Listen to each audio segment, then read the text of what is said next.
everyone. I am Dr. Prathna Patel here. આજે આપણે topic slip hygiene વિશે જાણીશું under guidance of Manu Parmar sir.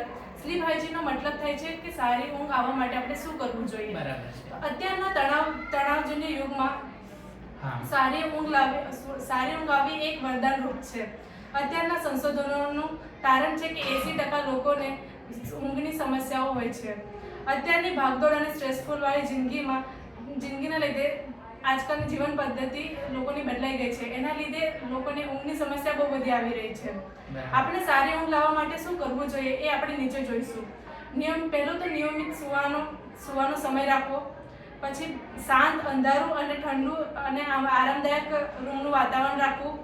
સુવાના 1 કલાક પહેલાં મોબાઈલ, લેપટોપ અથવા ટીવી ના જોવું જોઈએ. પછી નશીલા પદાર્થો જેમ કે આલ્કોહોલ, સિગરેટ, તમાકુ, કોફીનું સેવન ના કરવું જોઈએ. પછી રાત્રે સૂતા પહેલા હળવો ખોરાક લેવો જોઈએ અને ભારે ખોરાક ના લેવો જોઈએ જેમ કે તળેલા, તીખા અને ફાસ્ટ ફૂડ ના લેવા જોઈએ. રાત્રે દૂધ અને કેળા લેવા જોઈએ જેમાં કેઝીન હોય છે. તેના લીધે આપણને ઊંઘ સારી આવે છે અને તણાવ દૂર કરે છે. સૂતા પહેલા આરામદાયક ક્રિયા કરવી જોઈએ જેમ કે પુસ્તક વાંચવું જોઈએ, ધ્યાન કરવું જોઈએ, ભજન કીર્તન કરવા જોઈએ, ઊંડા શ્વાસ લેવા જોઈએ અને રિલેક્સિંગ એક્ટિવિટી કરવી જોઈએ જેનાથી આપણને ઊંઘ સારી આવે અને તણાવ થોડો દૂર થાય. રાત્રે ભોજન કરીને પછી થોડો સમય ચાલવું જોઈએ અને એના 2-3 કલાક પછી જ આપણે ઊંઘવું જોઈએ. રાત્રે સૂતી વખતે હળવા અને આરામદાયક કપડાં પહેરવા જોઈએ જેનાથી આપણને ઊંઘ સારી આવે. અને દિવસ દરમિયાન સુવાનું ટાળવું જોઈએ જેના લીધે આપણી રાત્રે ઊંઘ ઓછી થઈ જાય છે. દિવસ આપણે ઊંઘીએ છીએ તો રાત્રે ઓછી થઈ જાય છે. પછી સ્વભાવ સારો રાખવો જોઈએ અને ઝઘડા ઓછા કરવા જોઈએ જેના લીધે રાત્રે આપણને સારી ઊંઘ આવે. અને સવાર દરમિયાન કુદરતી પ્રકાશમાં રહેવું જોઈએ જેના લીધે આપણા દિવસનું સર્કેડિયન રિધમ છે તે સારું રહે.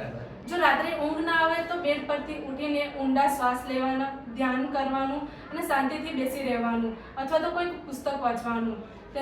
અને જ્યારે ઊંઘ આવે ત્યારે જ પાછું બેડ પર જવાનું. અને જ્યારે વધારે પછી બી ઊંઘ ના આવે તો આપણે એક રિલેક્સિંગ એક્ટિવિટી છે જેનું નામ છે પ્રોગ્રેસિવ મસલ રિલેક્સેશન ટેકનિક. એ એક વૈજ્ઞાનિક પદ્ધતિ છે જેમાં પગથી લઈને માથા સુધી દરેક સ્નાયુને 5-10 સેકન્ડ માટે તાણવાના અને પછી ઢીલા કરવાના જેનાથી શરીરમાંથી તણાવ દૂર થાય છે.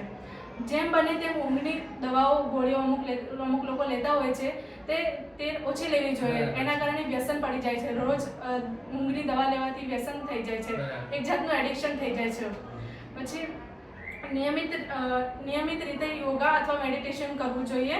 અને એના છતાં પણ તમને જો લાંબા સમય સુધી ઊંઘની સમસ્યા રહે તો તમારે નજીકના માનસિક સ્વાસ્થ્ય નિષ્ણાતની સલાહ લેવી.